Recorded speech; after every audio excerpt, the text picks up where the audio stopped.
So your mom, your dad, your sister, brother, best friend, teacher, neighbor, someone else you care about deeply has been told that they are dying.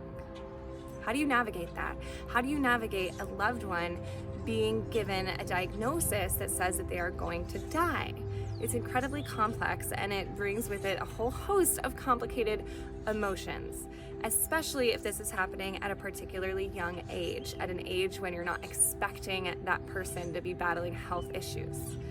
I'm going to share a series of videos based on the lessons that I've learned over the past 7 years of dealing with my mother, who has a chronic, now terminal, very rare disease. She's been told on countless occasions that her time is limited, she's got a few months left to live, how is she even here anymore, she's an anomaly, and it's very complicated to deal with as her daughter.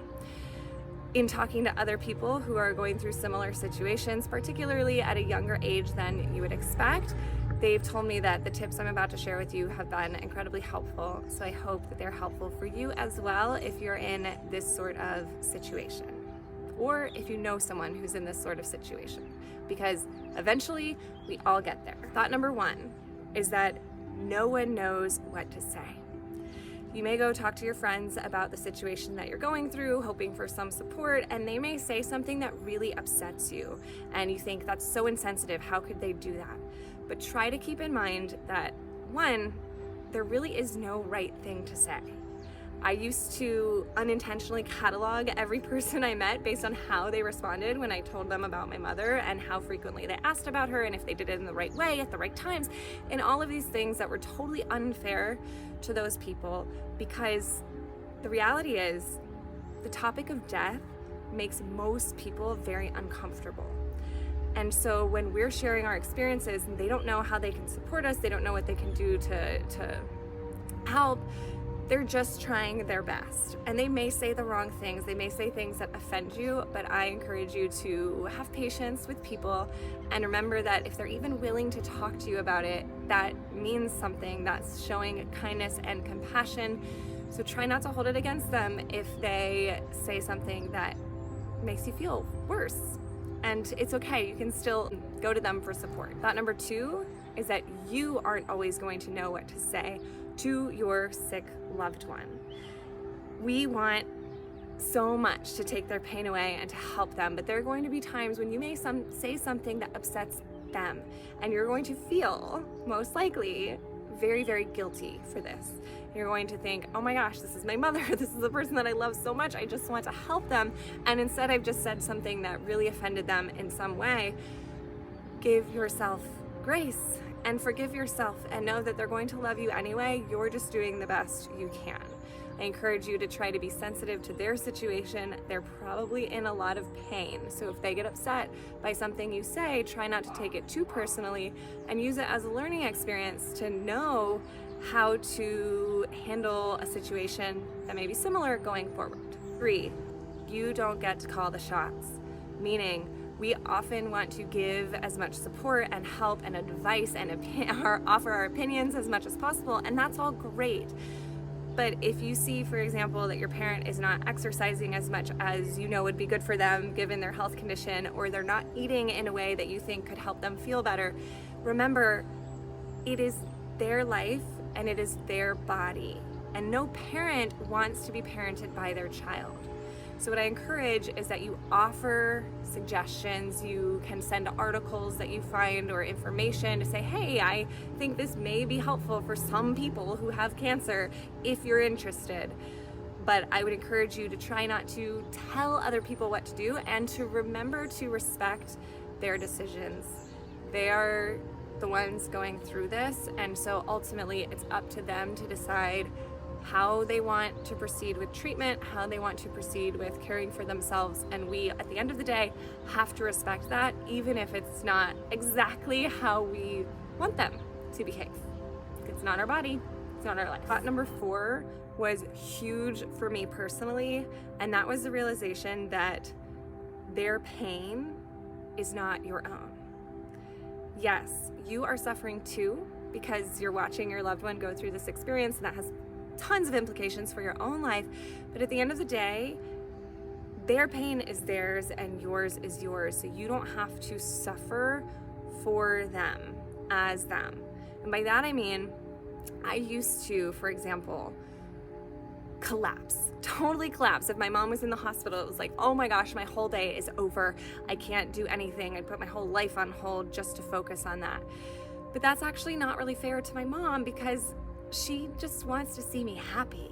She doesn't want me stopping my life for her because of her. It actually makes her feel very guilty. So remember that your loved one wants you to be happy. Of course, you're going to be sad at times. Of course, you're going to be dealing with anger and grief and all of the emotions that come with watching a loved one suffer.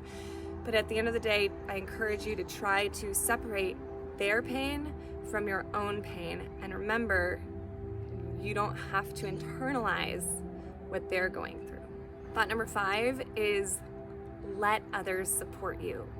Even though, yes, a lot of times they're going to say the wrong thing and they're going to make you feel worse sometimes, it is so refreshing and nice to let someone just check in and to appreciate it when they do. Say, how is your mom doing? That has come to mean so much to me. And allowing people to be there for you is so important. Even if you don't necessarily want to talk about things in the moment, just accepting and appreciating the fact that someone is there and willing to go there with you is huge.